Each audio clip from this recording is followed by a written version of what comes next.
اعوذ باللہ من الشیطان الرجیم بسم اللہ الرحمن الرحیم الحمد للہ رب العالمین بارئ الخلائق اجمعین الصلاۃ والسلام علی اشرف الانبیاء والمرسلین وشفیع المذنبین وحبیب الہ العالمین ابی القاسم محمد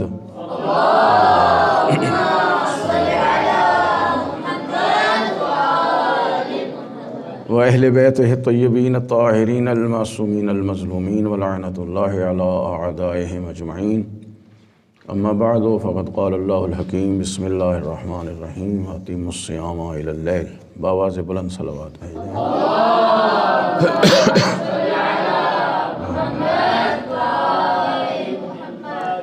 اللہ تعالیٰ بحق محمد و آل محمد علیہ السلام ہم سب کی دعاؤں کو مستجاب فرمائے، ہمارے گزشتہ گناہوں کو معاف فرمائے، ہمیں آئندہ گناہوں سے بچنے کی توفیق عنایت فرمائے، ہمارے علم میں اضافہ فرمائے اور ہمیں علم پر عمل کرنے کی توفیق عنایت فرمائے، ہمارے آقا ہمارے مولا کے ظہور میں تعجیل فرمائے اور ہم سب کو ان کی دعاؤں میں شامل فرمائے۔ ایک مرتبہ پھر صلوات بھیجیں مل کے بلند آواز سے۔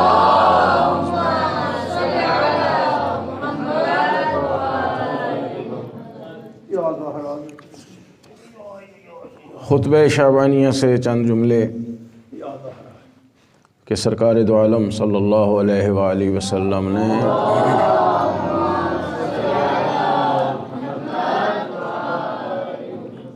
جو شعبان کے آخری جمعے میں خطبہ ارشاد فرمایا، اس کے چند جملے ہر روز تلاوت کیے جاتے ہیں۔ یا ایھا الناس ان انفسکم مرہونۃ باعمالکم۔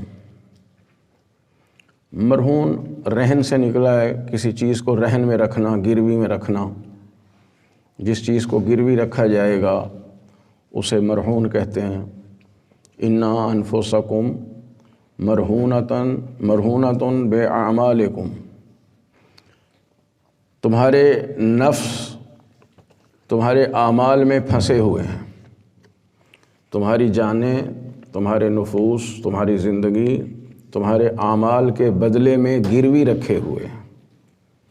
گروی رکھنا ایسا ہوتا ہے، کوئی چیز گروی رکھ دی جاتی ہے اور اس کے بدلے میں کوئی قرض لے لیا جاتا ہے۔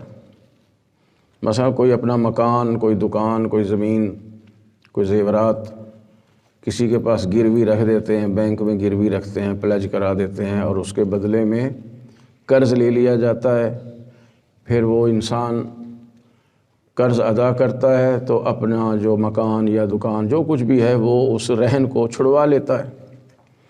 یہاں اللہ تعالیٰ ارشاد فرماتا ہے، یعنی رسول اللہ کی زبانی پروردگار عالم نے ہم تک یہ پیغام بھیجا اور قرآن میں بھی اس کی طرف اشارہ ہے کہ تمہاری جانیں تمہارے اعمال کے بدلے میں گروی رکھی ہوئی ہیں، کہ اچھے اعمال بجا لاؤ دنیا میں اور آخرت میں نجات حاصل کر لو، اور اگر اعمال اچھے نہیں ہوں گے، بد اعمال ہوں گے، تمہارا کردار اچھا نہیں ہوگا تو پھر جان چھوٹنے والی نہیں ہے۔ اعمال اچھے ہیں تو جان چھوٹ جائے گی، یعنی جنت الفردوس میں تمہیں جگہ مل جائے گی۔ اور اگر اعمال اچھے نہیں ہیں، کردار اچھا نہیں ہے، خدا نہ کرے کوئی بدکاریاں کر کے اس دنیا سے جائے، تو پھر وہ تمہارا نفس، تمہاری جان جو ہے وہ اسی طرح گروی رکھی رہے گی، وہ چھوٹنے والی نہیں ہے، تمہیں آزادی نہیں ملے گی، یعنی پھر خدا نہ کرے وہ انسان جہنم کی طرف جائے گا۔ ان انفسکم مرہونۃ باعمالکم، کہ یقیناً تمہارے نفس، تمہاری جان تمہارے اعمال کے بدلے میں گروی رکھی ہوئی ہے۔ ففکوہا باستغفارکم، فک کا لفظ تو جانتے ہیں چھڑوانا، بس اپنے نفسوں کو چھڑواؤ استغفار کے ذریعے سے۔ جو گناہ ہو چکے ہیں ان پر توبہ اور استغفار کے ذریعے سے اپنے نفوس کو چھڑوانا۔ ففکوہا بے استغفار، یعنی استغفار کر کے اپنے نفسوں کو وہ جو وہاں گروی رکھے ہوئے ہیں بذریعہ استغفار ان کو چھڑوایا جائے۔ اور یہ دیکھیں کہ استغفار ایک مستقل عبادت ہے، یہ نہیں ہے کہ انسان گناہ کرے تو ہی استغفار ہے۔ جیسے نماز ایک مستقل عبادت ہے، روزہ ایک مستقل عبادت ہے، حج اور زکوٰۃ ایک مستقل عبادت ہے اپنی اپنی جگہ پر، اسی طرح استغفار کرتے رہنا بھی ایک مستقل عبادت ہے۔ ہم ائمہ طاہرین علیہم الصلاۃ والسلام کی دعاؤں میں کثرت سے استغفار دیکھتے ہیں۔ دعائے کمیل میں کتنا استغفار ہے، صحیفہ سجادیہ کی دعاؤں میں کتنے استغفار ہیں۔ بعض حضرات جن کی معلومات کم ہوتی ہیں اور وہ معرفت ائمہ طاہرین علیہم السلام نہیں رکھتے، انہوں نے ان دعاؤں کا ہی انکار کر دیا کہ چونکہ ان دعاؤں میں استغفار ہے، امیر المومنین کی دعائے کمیل میں استغفار ہے، اسی طرح امام حسین علیہ السلام کی بہت سی دعاؤں میں استغفار ہیں، اور کوئی دعا نہیں ملے گی جہاں استغفار نہ ہو۔ لہٰذا انہوں نے کہا کہ چونکہ ائمہ سے تو گناہ ہوتے نہیں ہیں تو وہ کیوں استغفار کرتے ہیں، پس یہ دعائیں ائمہ کی ہیں ہی نہیں، یہ بعض علماء نے از خود بنا لی۔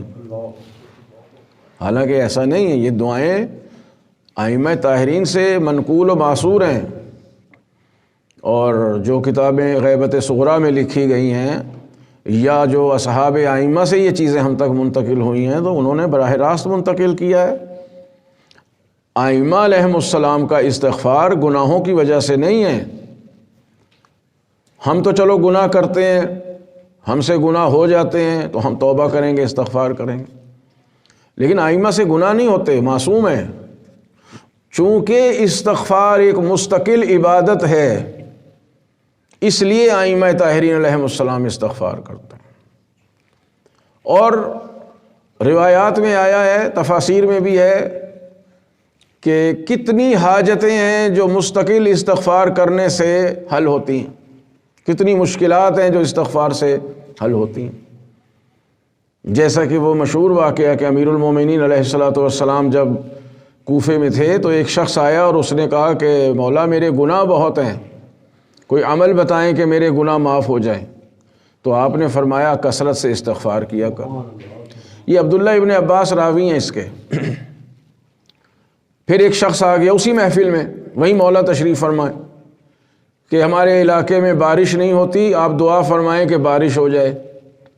تو آپ نے فرمایا کہ بارش کے لیے کثرت سے استغفار کرو، یعنی خشک سالی ہو جائے، بارشیں نہیں ہو رہی تو فرمایا استغفار کرو۔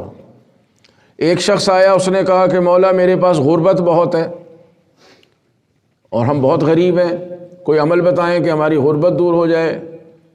امیر المومنین نے فرمایا کہ استغفار کیا کرو، تمہاری غربت دور ہو جائے گی۔ ایک شخص آیا، اس نے کہا کہ مولا میرے پاس سب کچھ ہے، اولاد نہیں ہے، کوئی عمل بتائیں کہ اولاد ہو جائے۔ آپ نے فرمایا استغفار کیا کرو۔ ایک شخص نے آ کے، اسی محفل کی بات ہے، یہ نہیں ہے کہ ایک دن بعد 2 دن بعد، نہیں، عبداللہ کہتے ہیں اسی محفل میں، اسی نشست میں۔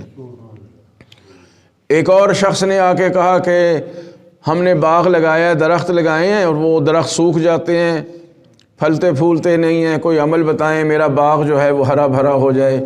امیر علیہ السلام نے فرمایا کہ کثرت سے استغفار کیا کرو۔ یعنی لوگ اپنی مشکلات بتا رہے ہیں اور امیر المومنین فرمانے استغفار کرو۔ تو عبداللہ کہتے ہیں کہ میں نے جلدی سے پوچھا کہ یا امیر المومنین، مولا آپ کوئی اور عمل بتا دیں، یہ سب کو آپ ایک ہی عمل بتائے جا رہے ہیں۔ تو مولا نے فرمایا، دیکھیں توجہ طلب بات ہے، عبداللہ ابن عباس حبر الامت ہیں، یعنی امت مسلمہ کے سب سے زیادہ دانشمند اور پڑھے لکھے انسان، خاندان اہل بیت کے بعد، اور خود یہ شاگرد ہیں امیر المومنین علیہ السلام کے۔ پوری قرآن کی تفسیر انہوں نے مولا سے حاصل کی ہے۔ تو امیر المومنین نے حیرت سے دیکھ کے کہا کہ عبداللہ لگتا ہے تم قرآن نہیں پڑھتے۔ وہ بیچارے گھبرا گئے کہ مولا میں تو قرآن پڑھتا ہوں۔ آپ نے فرمایا قرآن میں اللہ نے یہی عمل بتایا سارے ان چیزوں کے لیے۔ عبداللہ حیران ہے کہ یہ کہاں ہے؟ آپ نے فرمایا سورہ نوح میں وَاسْتَغْفِرُوا رَبَّكُمْ إِنَّهُ كَانَ غَفَّارًا يُمْدِدْكُمْ بِأَمْوَالٍ وَبَنِينَ وَيَجْعَلْ لَكُمْ جَنَّاتٍ وَأَنْهَارًا۔ تم استغفار کرو اللہ تمہارے گناہ بخش دے گا۔ یرسل السماء علیکم مدرارا، استغفار کرو اللہ تم پر بارش برسائے گا۔ وَيُمْدِدْكُمْ بِأَمْوَالٍ وَبَنِينَ، اللہ تمہیں مال بھی دے گا اولاد بھی دے گا۔ وَيَجْعَلْ لَكُمْ جَنَّاتٍ وَأَنْهَارًا، اللہ تمہارے باغ بھی لگا دے گا، تمہاری نہریں بھی جاری کر دے گا، تم استغفار کرتے رہو۔ اب دیکھیں یہ قرآن کریم اور اہل بیت ایک دوسرے سے جدا نہیں ہیں۔ قرآن نے لکھ کے بتایا ہے کہ ان ساری حاجتوں کے لیے استغفار کرو، اور قرآن ناطق نے بول کے فرمایا ہے کہ ساری حاجتوں کے لیے یہ استغفار کرتے ہیں۔ تو استغفار اللہم صل۔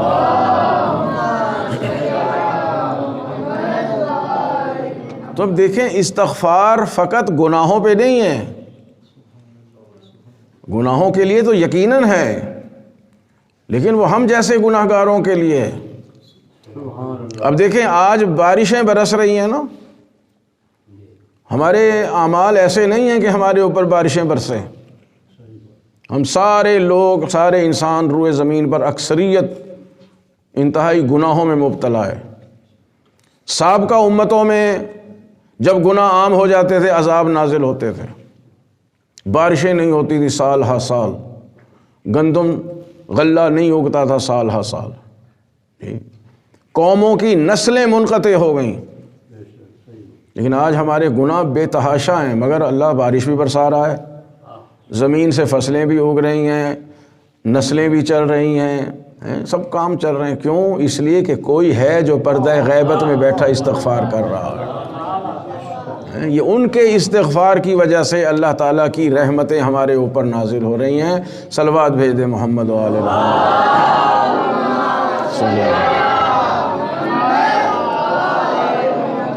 تو ہمیں قرآن اور اہل بیت نے یہی بتایا کہ ہمیں ہر وقت استغفار کرتے رہنا چاہیے، اور یہ جملہ یہی بتا رہا ہے کہ تم مرہون ہو اپنے اعمال میں، گروی رکھے ہوئے ہو۔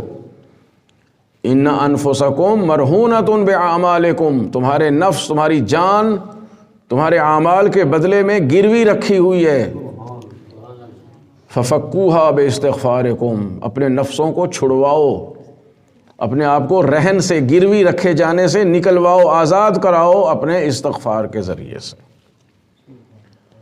وہ فرماتے ہیں رسول خدا وظہورکم ثقیلہ من اوزارکم، تمہارے کمریں، پشت یعنی کہ کمر گناہوں کے بوجھ سے ٹوٹی جا رہی ہیں۔ ہمیں احساس نہیں ہے کہ ہم نے اپنے اوپر گناہوں کا کتنا بوجھ لادا ہوا ہے، کتنا بوجھ لادا ہوا ہے۔ امیر المومنین کا نہج البلاغہ میں جملہ ہے نا کہ اپنے آپ کو ہلکا کرو، خففوا تلحقوا، اپنے آپ کو ہلکا کرو تاکہ جو مقدس لوگ دنیا سے چلے گئے ہیں تم ان کے ساتھ ملحق ہو جاؤ جا کے۔ یعنی یہ جو گناہ ہے ہمارے ساتھ، یہ گناہ اگر ہمارے ساتھ چلے گئے اس دنیا سے تو ہم محمد و آل محمد علیہ السلام سے جا کے اس دنیا میں ملحق نہیں ہو سکتے۔ وہ طیبین و طاہرین و معصومین ہیں، تو ہم ان کے نزدیک کیسے جائیں گے؟ رنج تو دور ہے ان سے، دنیا میں بھی اور آخرت میں بھی۔ لہٰذا امیر المومنین کا جملہ جو لفظ ہے یاد رکھیں، تخففوا تلحقوا، اپنے آپ کو خفیف کرو، ہلکا کرو، گناہوں کے بوجھ سے آزاد کرو تاکہ اس عالم میں جا کے ہم معصومین علیہم السلام سے ملحق ہو جائیں، جا کے ان سے ملاقات کریں اور مل جائیں۔ یہاں اس جملے میں رسول خدا کیا فرما رہے ہیں کہ ظہورکم ثقیلۃ من اوزارکم، اوزار وزر کی جمع ہے، وزر کہتے ہیں بوجھ کو، اسی سے وزیر بنتا ہے، جو بوجھ اٹھواتا ہے بادشاہوں کا، حکومت کا بوجھ اٹھاتا ہے وزیر۔ ہمارے ملک میں تو خیر وزیر سب کے اوپر بوجھ بنے ہوئے ہیں، لیکن اصل میں وزیر کا لغوی معنی جو ہے وہ بوجھ اٹھانے والا ہے، کہ تمہاری کمروں پر، تمہارے ظہر کہتے ہیں پشت کو، کمر کو، اس کی جمع ہے ظہور، کہ تمہاری کمروں پر، تمہاری پشتوں پر بوجھ لدے ہوئے ہیں، گناہوں کے بوجھ. ہم زندگی میں اس کو محسوس نہیں کر پا رہے ہیں. جو محسوس کرتے ہیں عرفاء اولیاء اللہ، وہ اس کو محسوس کرتے ہیں. ہمیں جب محسوس ہوگا نا تو پھر مہلت نہیں ملے گی اس کو اتارنے کی. یہ مرنے کے بعد بوجھ محسوس ہوگا، ہمیں پتہ چلے گا. خوش نصیب ہیں وہ لوگ جن کو اس دنیا میں پتہ چل جائے کہ میرے اوپر گناہوں کا کتنا بوجھ ہے، کہ تمہاری کمریں، تمہاری پشت لدی ہوئی ہے، بوجھ سے جھکی ہوئی ہے. فخففوا عنها بطول سجودکم، اپنی کمر پر گناہوں کے بوجھ کو ہلکا کرو لمبے لمبے سجدے کر کے، اپنے سجدوں کو طول دے کر. ہاں، سجدہ مستقل عبادت ہے. یہ بھی شکرانے کا سجدہ کرتے ہیں نا. دیکھیں امام زین العابدین علیہ الصلوۃ والسلام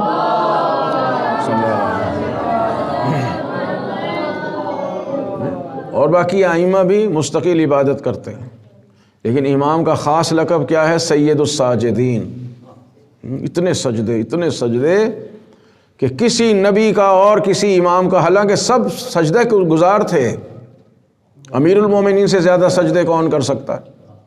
خود رسول خدا سے زیادہ سجدے کون کر سکتا ہے؟ لیکن لقب امام زین العابدین کا مشہور ہے سید الساجدین اور سجاد، یعنی بہت کثرت سے سجدہ کرنے والے. سجدے کی ایک اپنی اہمیت ہے، رکوع کی اپنی اہمیت ہے. اسی لیے کہتے ہیں کہ نماز کا رکن اعظم ہے سجدہ، اس لیے کہ سجدے کی اپنی ایک امتیازی حیثیت ہے. سرکار دو عالم فرماتے ہیں کہ اپنے گناہوں کے بوجھ کو ہلکا کرنے کے لیے اپنے سجدوں کو طول دو.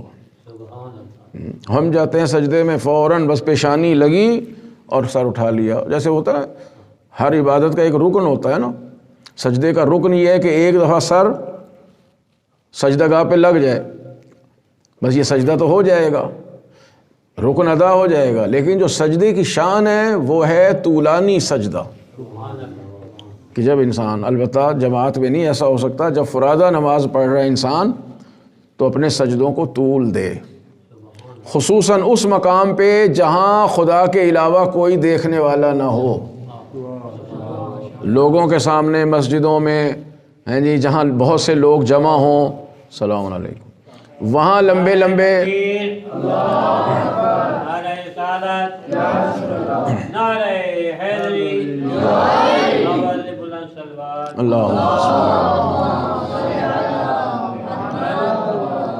دیکھیے لوگوں کے سامنے لمبے لمبے سجدے کرنا اور لمبے لمبے رکوع کرنا یہ پسندیدہ نہیں ہے. حضرت امام جعفر صادق علیہ الصلوۃ والسلام صلی اللہ علیہ وسلم،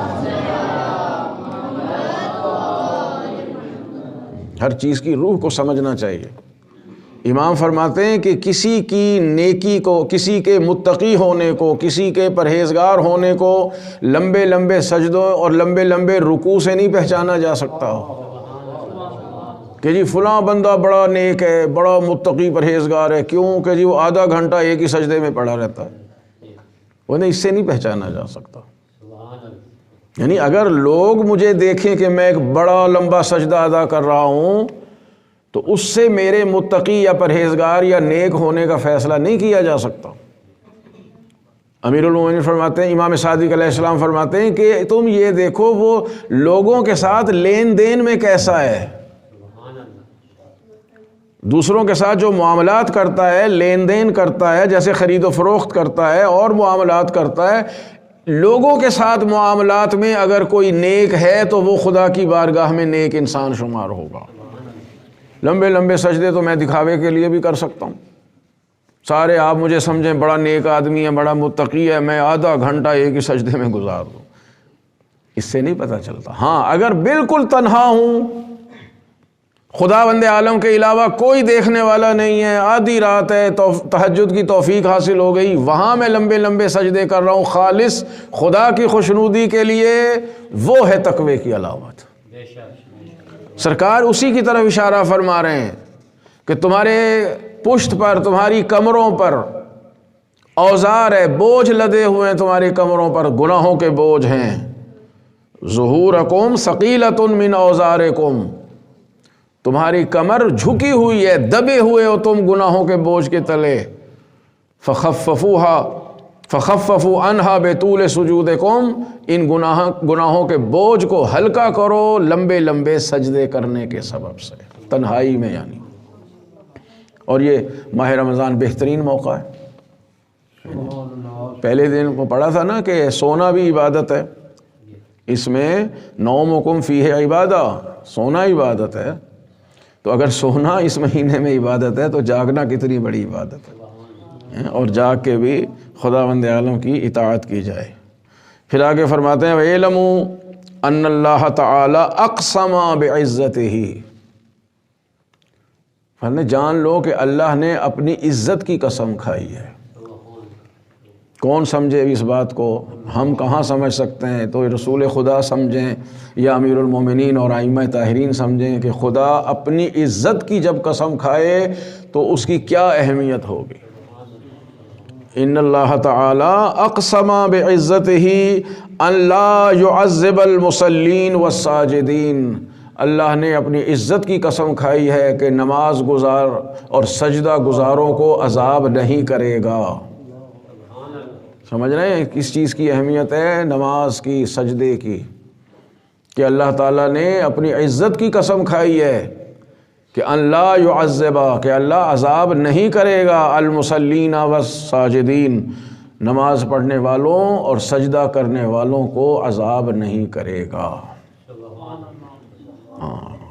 ویسے تو قرآن میں ویل للمصلین بھی کہا گیا ہے، یعنی جن کو، جس آیت کو یزید لعنت اللہ علیہ دلیل بناتا تھا کہ شراب پینے والوں کی مذمت نہیں ہے قرآن میں، نماز پڑھنے والوں کی مذمت ہے، لہٰذا میں نماز نہیں پڑھتا ہوں اور العیاذ باللہ یہ خرافات جو ہے وہ پیتا ہوں۔ ویل للمصلین الذین عن صلاتہم ساہون، وہ اللہ تعالیٰ کہتا ہے جہنم ان نمازیوں کے لیے جو نماز پڑھ رہے ہیں مگر غافل ہیں، ان کو پتہ ہی نہیں، ہر چیز کو وہ نماز کے اندر لا کے یاد کرتے ہیں، کس کے کتنے پیسے دینے ہیں، کس سے کتنے پیسے لینے ہیں، کہاں جانا ہے، کہاں آنا ہے، اسے سوائے نماز کے ہر چیز یاد ہے اور نماز سے غافل ہے۔ یہ ان لوگوں کے لیے ہے، لیکن جو محمد و آل محمد علیہ السلام کے چاہنے والے ہیں، جن کے دلوں میں نور ولایت ہے، ٹائم تھوڑا ہوتا ہے، جن کے دلوں میں نور ولایت ہے، جو ائمہ طاہرین کے نقش قدم پر ہیں، جو اس طرح نماز پڑھتے ہیں جیسے امام جعفر صادق نے سکھائی ہے، جو ویسے نماز پڑھتے ہیں جیسے اہل بیت علیہ السلام نے سکھائی ہے، تو ان کی نمازیں تو یقیناً قبول حق ہیں۔ تو اللہ نے عزت کی قسم کھائی ہے کہ مصلین اور سجدہ گزاروں کو عذاب نہیں کرے گا۔ دیکھیے کتنی اہمیت ہے، اور کیا کہنا چاہیے کہ اکثر لوگ نماز سے غافل رہتے ہیں، نماز کو کم اہمیت سمجھتے ہیں۔ قرآن کریم میں ہے کہ جہنمی لوگ جب جہنم میں ہوں گے نا اور جنتی جنت میں ہوں گے تو وہ یہ ایک دوسرے کو دیکھ رہے ہوں گے، یعنی جنتی جہنمیوں کو دیکھ رہے ہوں، اور یہ اتنے غور طلب آیتیں ہیں نا کہ آپ جب بھی قرآن پڑھیں انشاءاللہ چاہے 2 آیتیں پڑھیں، کم از کم تو 10 پڑھنے کا حکم ہے، تو اس میں اس طریقے سے پڑھیں کہ ایک ایک لفظ پہ غور ہو اور پھر اس کے مفہوم پہ غور ہو، کہ جنتی جنت میں، جہنمی جہنم میں۔ البتہ یہ اسی ہمارے عقائد سے مربوط ہے، چونکہ قیامت کے موضوع میں یہ بات آ سکتی ہے اور آتی ہے۔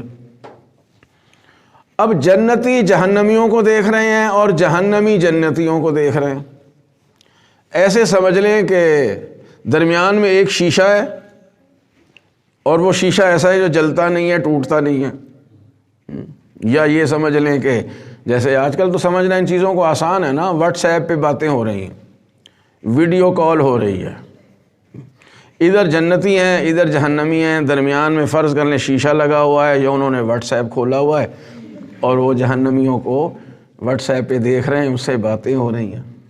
اب جنتی، اب دیکھیں نا یہ کس کی بات ہو رہی ہے؟ جنتی کہہ رہے ہیں ما سلککم فی سقر، جہنم والو تم جہنم میں کیوں چلے گئے؟ اب ظاہر ہے یہ کافر کو نہیں کہہ رہے، کافر جہنم میں جائے تو حیرت کی بات نہیں ہے، مشرک منافق جہنم میں جا رہا ہے کوئی تعجب نہیں، چونکہ قرآن نے کہا ہے کہ کافر مشرک منافق ان سب کا ٹھکانہ جہنم ہے۔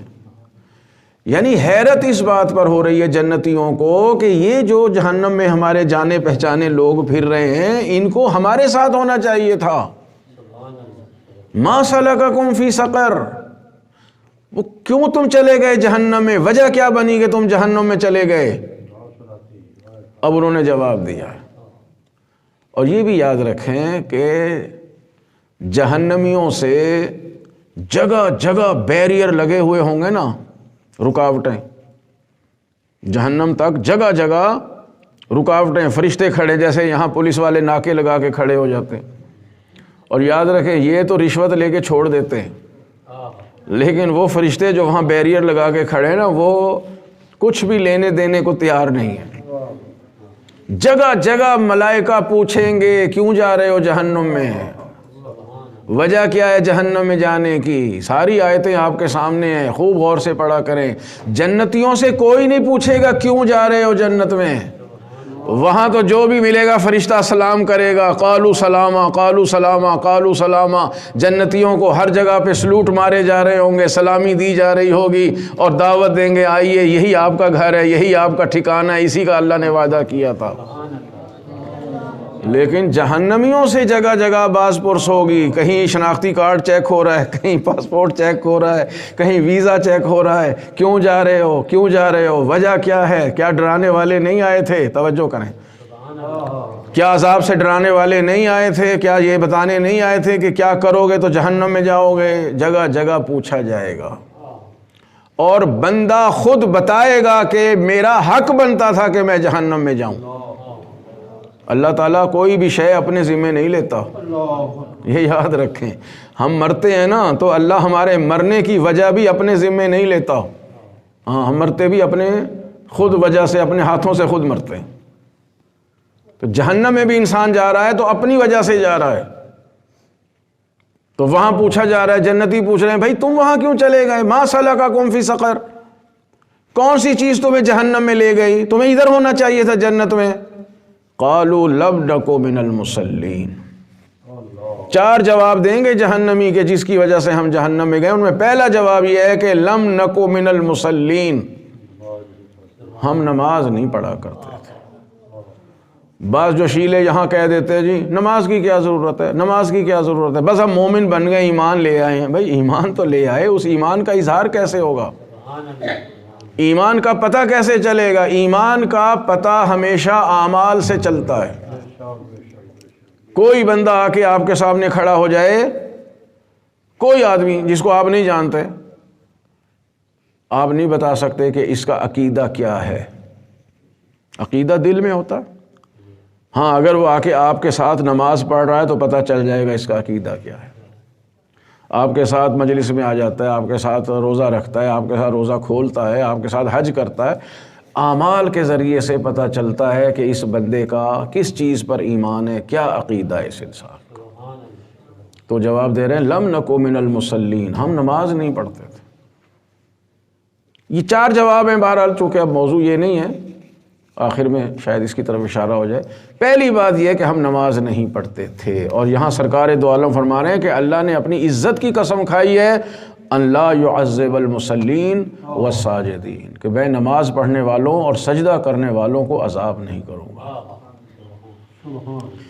بہرحال اللہ تعالی ہم سب کو توفیق عنایت فرمائے کہ ہم اس خطبے کو پڑھیں بھی، سمجھیں بھی، اس پہ عمل بھی کریں، اور جتنے بھی واجبات شرعیہ ہیں اس کو ادا کریں۔ اور یہ ماہ رمضان کا سلسلہ جو ہے وہ آیت بھی پڑھی ہے کہ پروردگار فرماتا ہے کہ اتم الصیام الی اللیل، رات تک اپنے روزے کو پورا کرو۔ ممکن ہے کوئی آپ سے پوچھے کہ بھئی آپ 10 منٹ دیر سے کیوں روزہ کھولتے ہیں؟ باقی لوگ جو ہیں مثلا اتنے بجے روزہ کھولتے ہیں اور آپ اتنی دیر سے روزہ کیوں کھولتے ہیں؟ اس کی وجہ یہ کہ اللہ نے کیا فرمایا، اتم الصیام الی اللیل، رات تک روزے کو پورا کرو۔ تو جب تک رات کے داخل ہو جانے کا یقین نہ ہو انسان روزہ نہیں کھول سکتا۔ وقت سے پہلے اگر گیا تو پھر روزہ ٹوٹ جائے گا، جب ٹوٹ جائے تو پھر وہ مکروہ نہیں رہتا، وہ باطل ہو جاتا ہے، وہ سرے سے ختم ہو جاتا ہے اور انسان کا فریضہ بھی ادا نہیں ہوتا۔ ٹھیک، اور روزہ اتنی بڑی عبادت ہے کہ نماز کے بعد روزے کا حکم ہے۔ دیکھیے نماز بعض صورتوں میں مثلا خواتین پر معاف ہو جاتی ہے، لیکن روزہ معاف نہیں ہوتا۔ ان مخصوص ایام کی عورتوں پہ نماز قضا نہیں ہے، واجب نہیں ہے کہ قضا کریں، لیکن روزے جتنے چھوٹ جائیں گے ان کی قضا واجب ہوگی۔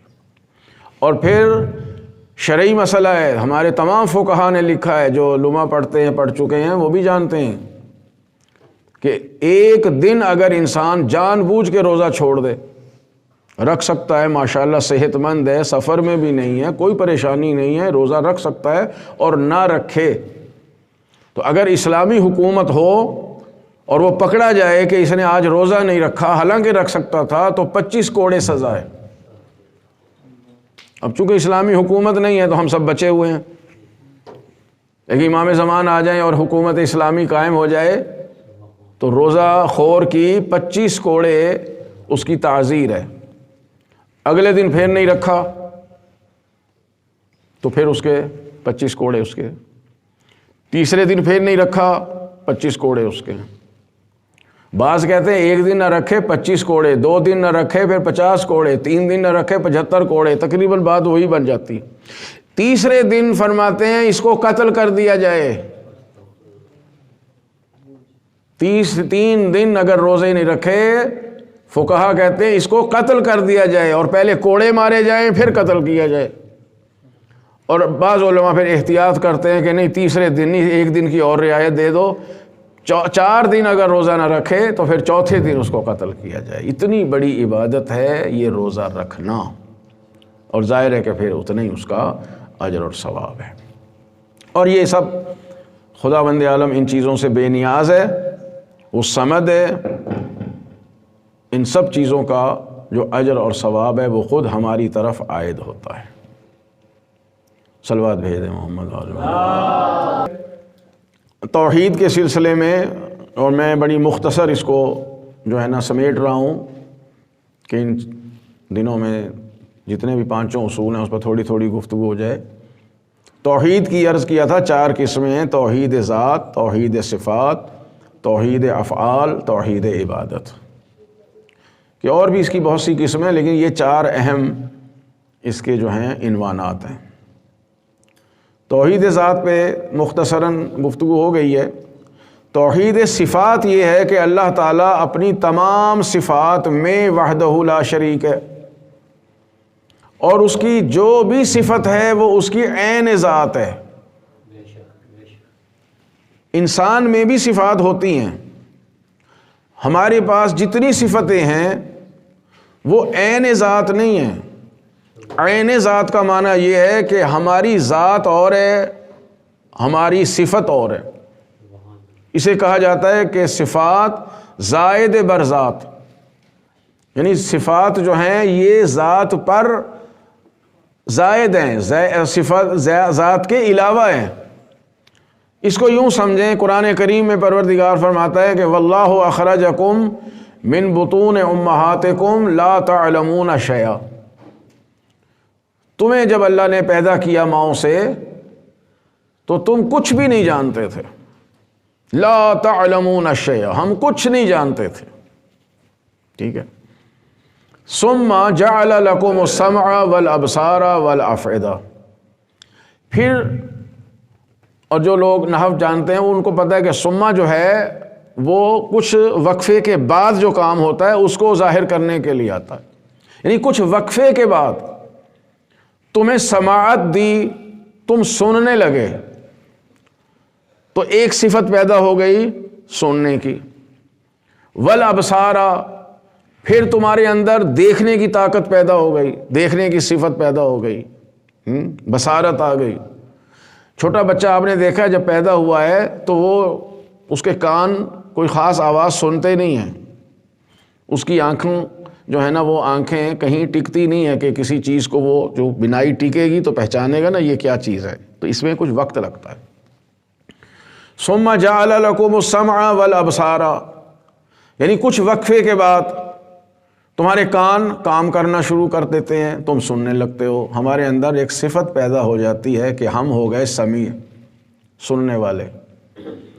کچھ عرصے کے بعد آنکھیں جو ہیں وہ چیزوں کو پہچاننے لگ جاتی ہیں، بچہ پہچان لیتا ہے یہ میری ماں ہے، یہ میرا باپ ہے، یہ میرا بھائی ہے، تو بصارت آ گئی تو بن گیا بصیر۔ والافئدہ، تمہیں دماغ دیا ہے، شعور دیا ہے، پھر ہمارا شعور اور دماغ کام کرنا شروع کر دیتا ہے، تو اس طرح علم آنا شروع ہو جاتا ہے، اور پڑھ لکھ کے ہم ہو جاتے ہیں مثلا اہل علم، کہ جناب ہم عالم بن گئے، کوئی ڈاکٹر بن گیا، کوئی انجینئر بن گیا، کوئی جو بھی اس نے علم حاصل کیا ہے وہ علم حاصل کر کے عالم بن جاتا ہے۔ تو جب ہم پیدا ہوئے تو کچھ بھی نہیں جانتے تھے، خداوند عالم نے ایک انسان پیدا کیا ہے، ذات انسان پیدا ہوئی، اور آہستہ آہستہ اس میں صفات آنا شروع ہو گئیں، تو ہم اور ہیں، ہماری صفات اور ہیں۔ اسے کہا جاتا ہے کہ یہ صفتیں ہماری ذات پر عارض ہو رہی ہیں، ٹھیک ہے۔ جیسے آپ نے پہلے صرف ایک دیوار بنائی، دیوار اینٹوں سے بنائی، اس کے بعد اس کے اوپر سیمنٹ سے پلستر کر دیا، اور اس پلستر کے اوپر آپ نے رنگ کر دیا، اس رنگ کے اوپر آپ نے پھول بوٹے بنا دیے، تو اصل چیز وہ دیوار ہے، باقی چیزیں سب اضافی ہیں۔ پلستر نہ کریں پھر بھی وہ دیوار ہے، اس پہ سفیدی نہ کریں وہ تب بھی دیوار ہے، اس پہ نقش نگار نہ کریں وہ تب بھی دیوار ہے، اس پر کوئی پردہ یا سینری نہ لگائیں وہ تب بھی دیوار ہے، ٹھیک ہے۔ اصل وہ دیوار ہے۔ جتنی چیزیں بڑھاتے جائیں گے یہ ساری چیزیں اس پر اضافی ہوتی چلی جائیں گی، اور جیسے ان چیزوں کا آپ اضافہ کر سکتے ہیں اس میں کمی بھی کر سکتے ہیں۔ سینری لگائی اتار دی، ایک رنگ کیا، اگلی دفعہ وہ رنگ ہٹا کے دوسرا رنگ کر دیا، پھر ایسا کیا کہ وہ پلستر ہی اکھیڑ دیا سارا، یعنی اس کی جگہ فرض کریں ٹائلیں یا ماربل لگا دیے۔ تو ہماری مثال ایسی ہی ہے کہ واللہ اخرجکم من بطون امہاتکم لا تعلمون شیئا، تمہیں اللہ نے پیدا کیا، تم ہو مگر تمہارے اندر کوئی صفت نہیں ہے۔ یہ ہو گئی ماہیت اور ایک ذات۔ اب جو جو صفت ہم حاصل کرتے چلے جائیں گے وہ ہماری ذات پر بڑھتی چلی جائیں گے۔ ہم دیکھنے لگے بصیر ہو گئے، ہم سننے لگے ہم سمیع ہو گئے، ہم سوچنے لگے تو باشعور ہو گئے، ہم پڑھنے لگ گئے تو طالب علم ہو گئے، پڑھ لکھ گئے تو فرض کرو عالم بن گئے، زیادہ کوشش کی تو مجتہد بن گئے، اور زیادہ کوشش کی تو فقیہ بن گئے، ہیں جی۔ اسی طرح دنیاوی اعتبار سے دیکھتے چلے جائیں، ایک عام ڈاکٹر بن جاتا ہے، ایک متخصص بن جاتا ہے، ایک جناب ان کا بھی استاد بن جاتا ہے۔ یہ صفتیں بڑھتی چلی جاتی ہیں، اور ان صفتوں میں پھر کمی بھی آ سکتی ہے۔ ہم بوڑھے ہو گئے، اب بھولنا شروع ہو گئے، فرض کریں کہ 4 کتابیں پڑھی ہوئی تھیں، ان میں سے 2 بھول گئے، 2 یاد رہ گئی، اور زیادہ بڑھاپا آ گیا، وہ 2 بھی بھول گئے، ہیں جناب۔ پھر ہاتھ کانپنے لگ گئے، اب لکھا نہیں جا رہا صحیح طریقے سے، اب جناب وہ ٹانگوں میں جان نہیں ہے تو چل پھر نہیں سکتے ہیں۔ یہی اللہ نے قرآن میں کہا ہے نا کہ تمہیں کمزور پیدا کیا، پھر تمہیں طاقتور بنایا، پھر تمہیں کمزور کر دیا، جیسے شروع میں تھے ویسے آخر میں ہو گئے۔ یہ وہ صفات ہیں جو ہماری ذات کی عین نہیں ہیں۔ انسان وہی انسان ہے، پیدا ہونے سے لے کے مرتے دم تک ڈھانچہ وہی ہے۔ صفات بڑھتی چلی جائیں گی، صفات گھٹتی چلی جائیں گی۔ کیوں؟ اس لیے کہ ہم اور ہیں، ہماری صفات اور ہیں۔ اسی لیے ہمیں ممکن الوجود کہا جاتا ہے۔ ممکن ہے یہ صفات پیدا ہو جائیں۔ جتنے بھی اللہ تعالیٰ کے علاوہ جتنی بھی مخلوق ہے، جتنے بھی انسان ہیں، یہ سب ممکن الوجود ہیں۔ یعنی اگر دنیا میں آنے کے اسباب بن گئے تو پیدا ہو گئے۔ اگر ہمارے والدین شادی نہ کرتے تو ہم بھی نہ ہوتے۔ بات واضح ہو رہی ہے نا؟ ہمارے والدین کی اللہ نے شادی کرا دی، خداوند عالم کی قدرت نے یہ چاہا، اس کی مشیت کا تقاضا ہوا، ہم دنیا میں آ گئے۔ ٹھیک ہے، یعنی ہمارے آنے کے اسباب فراہم ہوئے تو ہم آ گئے. جب تک ہماری زندگی کے اسباب ہیں ہم موجود ہیں. اچھا، ممکن ہے یہ اسباب ہوں، ممکن ہے یہ اسباب نہ ہوں. ممکن ہے ہمارے زندہ رہنے کے جو اسباب ہیں وہ طولانی ہوں تو ہم لمبی عمر حاصل کر سکتے ہیں، اور ممکن ہے ہماری زندگی کے اسباب تھوڑے سے ہوں، چھوٹے ہوں، مختصر ہوں، تو ہم جلدی فوت ہو جائیں گے. تو ہمارا ہونا یا نہ ہونا دونوں پاسبل ہے. ایک وقت تھا کہ ہم نہیں تھے، آج ہم بحمداللہ ہیں. ایک وقت آئے گا جب ہمارا نام و نشان بھی نہیں ہوگا. تو جب ہم آئے صفتیں بھی نہیں تھیں، ممکن ہے یہ صفت پیدا ہو جائے. ہاں جی، ممکن ہے ایک انسان بہت عالم و فاضل بن جائے، اور ممکن ہے وہ کچھ بھی نہ بنے، محنت ہی نہ کرے، سکول ہی نہ جائے، مدرسے میں نہ رہے، پڑھے ہی نہ، کچھ بھی نہیں بنے گا. تو ہماری صفات اور ہیں، ہماری ذات اور ہے. ہم چونکہ ممکن الوجود ہیں، اور صفات کا حاصل ہونا ممکن بھی ہے، پاسبل بھی ہے، اور امپاسبل بھی ہے. تو ہماری صفات ہماری ذات سے الگ ہیں. ہم دو چیزیں ہیں، صفت ہے اور موصوف. مگر خداوند عالم ایسا نہیں ہے. اگر پروردگار عالم بھی ایسا ہو کہ ایک وقت میں صرف اللہ ہے، صفتیں نہیں ہیں، تو وہ بھی ممکن بن جائے گا. بھئی ممکن ہے اللہ کے پاس یہ صفات آ جائیں، ممکن ہے اللہ کے پاس یہ صفات نہ ہوں. اہل سنت کے عقائد میں دو اہم فرقے ہیں، ویسے تو بہت سے ہیں، دو اہم ہیں. ایک ہے اشاعرہ، ایک ہے معتزلہ. جو اشاعرہ ہیں وہ یہی کہتے ہیں کہ خداوند عالم کی صفات بھی آہستہ آہستہ آتی ہیں. مگر ہم جو امامیہ اثنا عشریہ ہیں، ہمارا ایمان ہمیں ائمہ اہل بیت نے، خصوصاً مولا متقیان حضرت علی ابن ابی طالب علیہ السلام نے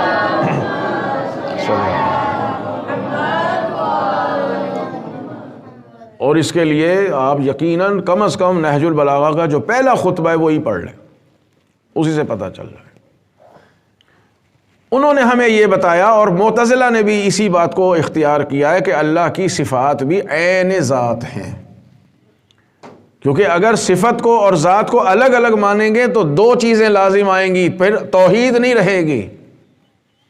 صفات میں جو ہم توحید کے قائل ہیں اور ایمان رکھتے ہیں کہ وہ اپنی صفات میں بھی وحدہ لا شریک ہے اور احد ہے، اس کا مفہوم یہی ہے کہ اس کی صفات عین ذات ہیں. یعنی ہم دیکھتے ہیں، دیکھنے والے ہم بھی ہیں بصیر، اللہ بھی بصیر ہے، لیکن فرق ہے ہم دیکھنے کے لیے آنکھوں کے محتاج ہیں، اور پیدا ہونے کے بعد اور کچھ عرصے کے بعد ہم دیکھ کے سمجھتے ہیں کہ یہ فلاں چیز ہے، یہ فلاں چیز ہے، یہ فلاں چیز ہے. مگر پروردگار عالم کی ذات بصیر ہے اور دیکھنے کی محتاج نہیں. خدا سمیع ہے، ہم سمیع ہیں، کانوں سے سنتے ہیں. کان خراب ہو جائیں تو بہرے ہو جائیں گے، کان ہیں سنائی نہیں دے گا. اور پروردگار سمیع ہے کہ وہ کانوں کا محتاج نہیں ہے، اور اس کی ذات عین سمیع ہے. جی، اور اس طرح دیکھیں، اگر آپ سارے بول پڑھیں، سارے کھڑے ہو کے اپنا اپنا جملہ دہرانا، اپنی اپنی بات کرنا شروع کر دیں، تو کوئی بندہ کسی کی بات کو سمجھے گا نہیں. ٹھیک ہے، ہم ایک وقت میں ایک بندے کی بات کو سن کے سمجھ سکتے ہیں کہ یہ کیا کہہ رہا ہے. کیوں؟ اس لیے کہ ہماری جو سماعت کی صفت ہے وہ محدود ہے. ٹھیک ہے، ایک بندہ بات کرے گا ایک وقت میں تو ہم اس کو پوری توجہ سے سنیں گے تو سمجھیں گے کہ یہ کیا کہہ رہا ہے. اگر سارے آپ بولنا شروع کر دیں تو شور شرابہ ہو جائے گا، کان پڑی آواز کسی کی سمجھ میں نہیں آئے گی. مگر زیارت حضرت امام حسین کی جو دعائے عرفہ ہے، اور بھی بہت سی دعائیں، اس جوشن کبیر میں بھی اشارہ ہے کہ پروردگار اس وقت اگر زمین پر سارے انسان اپنی اپنی حاجتیں بیان کر رہے ہیں اور کرتے رہیں، تو سب کی آواز کو سن بھی رہا ہے اور سمجھ بھی رہا ہے اور جواب بھی دے رہا ہے. نعرہ تکبیر، نعرہ رسالت، نعرہ حیدری. اس کو کہتے ہیں کہ عین ذات ہے، چونکہ وہ کانوں کے سننے کا محتاج نہیں ہے، وہ آنکھوں سے دیکھنے کا محتاج نہیں ہے، اس کی ذات ہی بصیر ہے، اس کی ذات ہی سمیع ہے، اس کی ذات ہی علیم ہے۔ ہم عالم بنتے ہیں پڑھ لکھ کے، اس کی ذات یعنی وہ بذات خود علم ہے، وہ عین علم ہے، لہذا ہر چیز کو جانتا ہے، اور جو چیزیں ابھی وجود میں بھی نہیں آئیں، لاکھوں کروڑوں سال کے بعد وجود میں آئیں گی، چونکہ عین ذات اس کی عین علم ہے، لہذا ہر چیز کے علم کا احاطہ رکھتا ہے۔ اسی طرح توحید افعال کہ پروردگار عالم اپنے کام میں بھی وحدہ لا شریک ہے، کوئی اس کے افعال میں شریک نہیں ہو سکتا، نہ وہ کسی کا محتاج ہے، اس لیے کہ وہ کن فیکون کا مالک ہے۔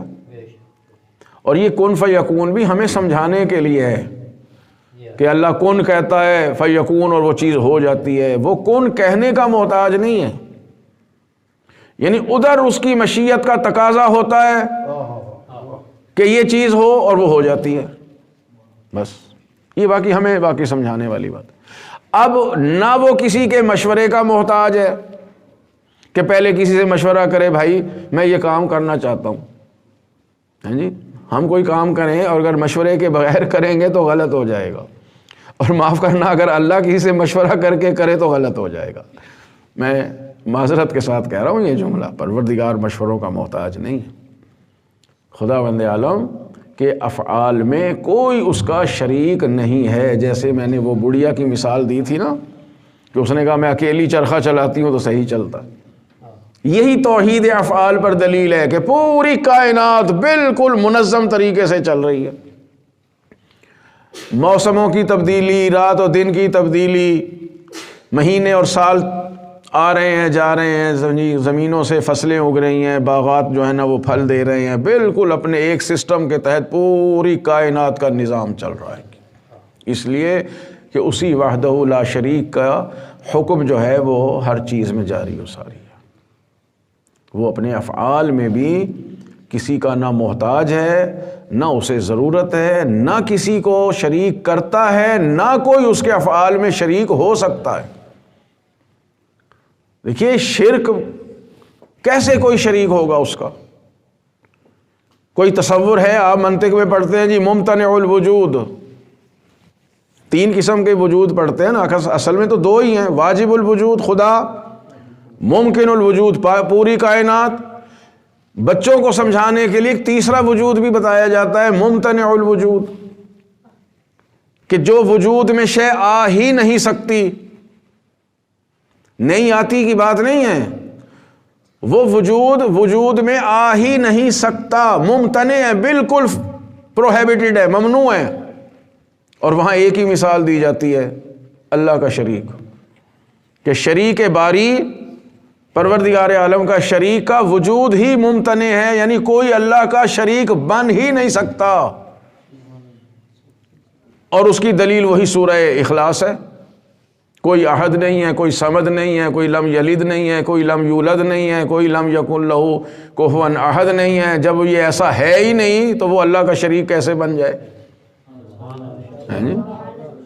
جو اللہ یعوذ باللہ کسی کو کہیں کہ جی یہ اللہ کے شریک ہیں، معاذ اللہ، وہ ہو ہی نہیں سکتا کوئی۔ بھئی جو بھی مخلوق ہے اس کے والدین ہوں گے، اس کی اولاد ہوگی، اس کا جسم ہوگا، اس کی ضروریات ہوں گی، اس کے باقی حوائج ہوں گی، تو وہ خدا کا شریک کوئی بن بھی نہیں سکتا۔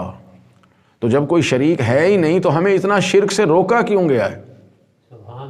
کبھی غور کیا آپ نے کہ اللہ تعالیٰ کہتا ہے کہ ان اللہ لا یغفر ان یشرک بہ ویغفر ما دون ذلک، اللہ ہر گناہ تمہارے معاف کر دے گا مگر شرک کو معاف نہیں کرے گا۔ اور کئی مقامات پر قرآن کریم میں خداوند عالم نے کہا، جناب لقمان نے اپنے بیٹے سے کہا کہ یا بنیا لا تشرک باللہ، خبردار اللہ کا شریک نہ بنانا کسی کو، ان الشرک لظلم عظیم، شرک ظلم عظیم ہے جسے اللہ تعالیٰ معاف نہیں کرتا۔ کوئی شریک بن نہیں سکتا تو پھر شرک سے کیا مفہوم ہے؟ روکا اس لیے گیا ہے، بچایا اس لیے گیا ہے کہ اپنے ذہن میں بھی نہ لانا کہ کوئی خدا کے کسی کام میں بھی شاید شریک ہو جائے، یعنی اپنے تصورات میں یہ چیز لے کے بھی نہ آنا کہ کوئی چلو اللہ کی ذات میں نہ صحیح. بعض لوگ کہتے ہیں جی اللہ بھی مومن ہے تو ہم بھی مومن ہیں، چلو یہاں تو ہم الیاذ باللہ ہو گئے. نہیں، جو الفاظ خدا اور مخلوق کے لیے مشترک آ جائیں وہاں الفاظ کے معانی میں فرق پیدا ہو جائے گا. ہماری صفت بھی ہے مومن ہونا، تو یہ مومن ہم اس اعتبار سے ہیں کہ ہم ایمان لانے والے ہیں، اور اللہ تعالیٰ مومن ہے اس اعتبار سے کہ وہ ایمان کی دولت عطا کرنے والا ہے. ہم بھی عالم ہیں، قرآن میں اللہ کو بھی عالم کہا گیا ہے، تو کیا ہم برابر ہو جائیں گے یا خدا کے علم میں شریک ہو گئے ہیں؟ الیاذ باللہ. نہیں، فرق ہے. ہم عالم ہیں پڑھنے لکھنے کی وجہ سے، اور خدا عالم ہے علم کی نعمت عطا کرنے کی وجہ سے. تو یہ فرق پیدا ہو جاتا ہے. خدا کے افعال میں بھی کوئی شریک نہیں ہوتا. اور جتنی ہمیں چیزیں بتائی گئی ہیں کہ جناب وہ بارش برسانے والے فرشتے ہیں، وہ رزق لانے والے فرشتے ہیں، وہ رحمت لانے والے فرشتے ہیں، یہ سب جو کام ہو رہے ہیں یہ چونکہ خداوند عالم کی حکم اور اس کی مرضی سے ہو رہے ہیں. اور ہم بھی جو اپنے اختیار سے کام کرتے ہیں، وہ اختیار سے کام کرنا خدا کے افعال میں شراکت نہیں ہے، بلکہ یہ ہے کہ اللہ تعالیٰ نے یہ کام ہم سے کرایا ہے. خداوند عالم نے یہ ہمیں طاقت عطا فرمائی ہے کہ ہم اس اچھائی کے کام کو انجام دے دیں. باقی بذات اس کے افعال میں کوئی شریک نہیں ہو سکتا، اور اسی طرح اس کی عبادت میں بھی کوئی شریک نہیں ہے. الہکم الہ واحد. کتنے مقامات پر قرآن کریم نے اور محمد و آل محمد علیہ السلام کی احادیث مبارکہ نے ہمیں یہی بتایا ہے کہ صرف عبادت اگر ہے تو وہ خداوند عالم کی عبادت ہے. عبادت بنتی ہی تب عبادت ہے جب اس کا تعلق پروردگار عالم سے ہو جائے. قضا ربک الا تعبدوا الا ایہ. تمہارے رب کا فیصلہ اور حکم یہی ہے کہ ہرگز کسی کی عبادت نہ کرنا سوائے خدا وحدہ لا شریک. انما یوحی الی انما الہکم الہ واحد. سرکار دو عالم کے زبان مبارک سے قرآن کریم میں کئی آیتیں ہیں کہ میرے اوپر یہی وحی آئی ہے کہ تم سب کا معبود جو ہے وہ الہ واحد ہے، ایک معبود ہے، اس کے علاوہ کوئی معبود نہیں ہے. ہر عبادت تب عبادت بنے گی جب اس کا تعلق خداوند عالم کی ذات سے ہو جائے. مشہور و معروف جو سرکار دو عالم کی حدیث ہے، آج کی بات اسی پہ ختم کریں کہ سرکار دو عالم نے فرمایا زینوا مجالسکم بذکر علی ابن ابی طالب، کہ اپنی مجلسوں اور محفلوں کو زینت بخشو میرے بھائی علی کے تذکرے سے. فإن ذکرہ ذکری، علی کا ذکر میرا ذکر ہے. جب امیر المومنین کی باتیں ہوں گی، ان کے فضائل کمالات یہ ساری چیزیں بیان ہوں گی، سنیں گے پڑھیں گے تو ذہن میں یہی آئے گا نا کہ یہ شاگرد تو محمد مصطفیٰ کے ہیں. فإن ذکرہ ذکری و ذکری ذکر اللہ. اور جب تم محمد مصطفیٰ کا ذکر کرو گے تو یہی خدا کا ذکر بن جائے گا. نبی کس کی طرف سے آئے؟ خدا کی طرف سے. وہ خدا کا ذکر ہو جائے گا. و ذکر اللہ عبادہ، اور اللہ کا ذکر جو ہے وہ عبادت ہے. اسی لیے ہم کہتے ہیں کہ محمد و آل محمد علیہ السلام کا ذکر جو ہے وہ عبادت ہے، چونکہ یہ ذکر یقیناً خداوند عالم ہی کا ذکر ہے، اور جو چیز خدا سے منسوب ہو جائے وہی عبادت بن جاتی ہے. اللہ تعالی ہمیں توفیق عنایت فرمائے کہ ہم اس مہینے کی سعادتوں سے بہرہ مند ہوں اور اس کی رحمتوں اور برکتوں سے استفادہ کریں. بس اسی توحید کے عقیدے کے لیے، اسی دین اسلام کو بچانے کے لیے سید الشہداء نے اور خاندان اہل بیت نے ہر قسم کی قربانی دی. ورنہ مولائے کائنات سے لے کے امام حسن عسکری تک معصومین کا کسی سے کوئی ذاتی جھگڑا نہیں. یہ ساری دشمنی جو دنیا کو پڑی ہے نا اہل بیت سے، اس کی صرف ایک ہی وجہ تھی کہ یہ خداوند عالم کے دین کو بچانے والے ہیں، اور مخالفین جو تھے وہ دین خدا کو تباہ و برباد کرنے والے تھے کہ یہ دین اسلام مٹ جائے. یزید نے انکار کیا کہ کوئی وحی نہیں آئی، کوئی قرآن نازل نہیں ہوا، خاندان بنی ہاشم نے حکومت حاصل کرنے کے لیے ڈھونگ رچایا، اور یہ اس کے خاندان کا نظریہ تھا، تو کون اٹھا ہے بچانے کے لیے؟ مدینہ بھرا ہوا ہے، مکہ بھرا ہوا ہے، خود شام میں سارے مسلمان تھے، اور وہ تخت پہ بیٹھ کے شراب پی کے یہی کہتا تھا کوئی فرشتہ نہیں آیا، کوئی وحی نہیں آئی ہے، کوئی کتاب نازل نہیں۔ لیکن اس دین کی حفاظت کے لیے، دین اسلام کی بقا کے لیے کون اٹھا ہے؟ جو اس دین کا حقیقی وارث ہے اور اس دین کا حقیقی محافظ ہے۔ کوئی سوچ سکتا ہے کہ حسین مدینہ چھوڑ دے؟ میں 2 جملے عرض کرنے ہیں، ذکر مکمل ہو جائے۔ ہم جس شہر میں رہتے ہیں اس سے کہیں جانے کو جی نہیں چاہتا،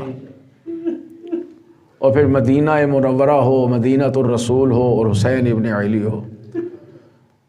میں اکثر عرض کرتا ہوں کہ جب حاجی یا عمرہ کرنے والے مدینے جاتے ہیں نا، تو وہ زیادہ سے زیادہ 1 ہفتے کے لیے مدینے جاتے ہیں، لیکن مدینہ چھوڑنے کو جی نہیں چاہتا۔ حاجیوں کو میں نے مکے سے چلتے ہوئے روتے نہیں دیکھا، بہت کم، لیکن جب مدینہ چھوڑ کے آتے ہیں نا تو ہر حاجی کی آنکھوں میں آنسو ہوتے ہیں، اور مڑ مڑ کے روضہ رسول کی طرف، اس مینار اور گنبد خضرا کی طرف نگاہیں جاتی ہیں۔ اب آپ سوچیں، ہم اس شہر میں پیدا نہیں ہوئے، ہم اس شہر میں پلے بڑے نہیں، ہمارے وہاں عزیزوں کی قبریں نہیں ہیں، مگر ہماری حالت یہ ہوتی ہے کہ مدینہ چھوڑنے کو جی نہیں چاہتا۔ اور وہ حسین ابن علی ہیں جو مدینے میں پیدا ہوئے، جن کے ماں باپ مدینے میں تھے، جن کے بچپن جوانی مدینے میں گزری، جہاں نانا کا مزار ہے، بھائی کا مزار ہے، اور سب سے بڑھ کے ماں فاطمہ زہرا کا مزار ہے۔ کیا عالم ہوگا سید الشہداء کا جب آپ نے 28 رجب کو مدینہ چھوڑا ہوگا۔ تاریخ کہتی ہے حسین کربلا کی طرف جا رہے تھے، مگر مڑ مڑ کے مدینۃ الرسول کو دیکھ رہے تھے۔ سید الشہداء کی آنکھوں میں آنسو تھے، اور کہتے جا رہے تھے مدینے حسین کا آخری سلام قبول کر۔ کوئی واپس آئے گا یا نہیں آئے گا، مگر حسین ابن علی اب واپس مدینے میں نہیں آئیں گے۔ اور کیا عالم ہے کہ بیویاں کس شان سے رخصت ہوئی ہیں۔ رات تھوڑا سا اشارہ کیا تھا، راوی کہتا ہے کہ جب سفر کا وقت آیا ہے نا، تو پہلے وہ اونٹ مدینے سے روانہ کیے گئے ہیں جن پر سامان سفر تھا، جن اونٹوں پر پانی لادا ہوا تھا، یہ اونٹ روانہ ہوئے۔ پھر ایک ایک اونٹ لایا جاتا تھا، اس میں محمل تھا، پردہ تھا، حجاب تھا، اور ایک ایک بی بی کو اس میں سوار کرایا جاتا تھا، وہ اونٹ روانہ ہوتا تھا۔ آخر میں علی کی دونوں بڑی بیٹیاں گھر سے باہر آ رہی ہیں۔ آپ سوچ سکتے ہیں کہ جناب زینب اور ام کلثوم کا گھر سے باہر آنا کوئی معمولی بات نہیں ہے۔ جب شہزادیوں کو اپنے نانا کی قبر کی زیارت کرنا ہوتی تھی تو بی بی کہتی تھی بابا آج میرا جی چاہتا ہے اپنے نانا کی قبر مبارک کی زیارت کروں۔ مولا کہتے تھے بیٹی آدھی رات کا انتظار کرو۔ آدھی رات ہونے کے بعد فرماتے تھے جاؤ حسن حسین مسجد نبوی میں اگر کوئی صحابی ہے تو باہر بھیج دو، اگر چراغ جل رہے ہیں تو بجھا دو، اندھیرا کر دو۔ علی برداشت نہیں کرتا علی کی بیٹی کے قد کا سایہ بھی کوئی اپنی نگاہوں سے دیکھ لے، تو بیبیاں جاتی تھی زیارت کرنے کے لیے۔ اور آج شہزادیاں مدینے کو چھوڑ رہی ہیں، اور عالم یہ ہے کہ سید الشہداء حضرت ابوالفضل العباس خاندان بنی ہاشم کے جوان ہیں، شہزادیوں کو سوار کرانے والے، پردہ بنانے والے۔ عباس علمدار کی آواز گونجی خبردار کوئی بچہ بھی اپنے گھر کی چھت پہ نہ چڑھے۔ آج شہزادیاں گھر سے باہر آ رہی ہیں۔ اللہ اللہ، یہ عالم ہے کہ بیویوں کو حجاب میں بٹھایا گیا، پردوں میں بٹھایا گیا۔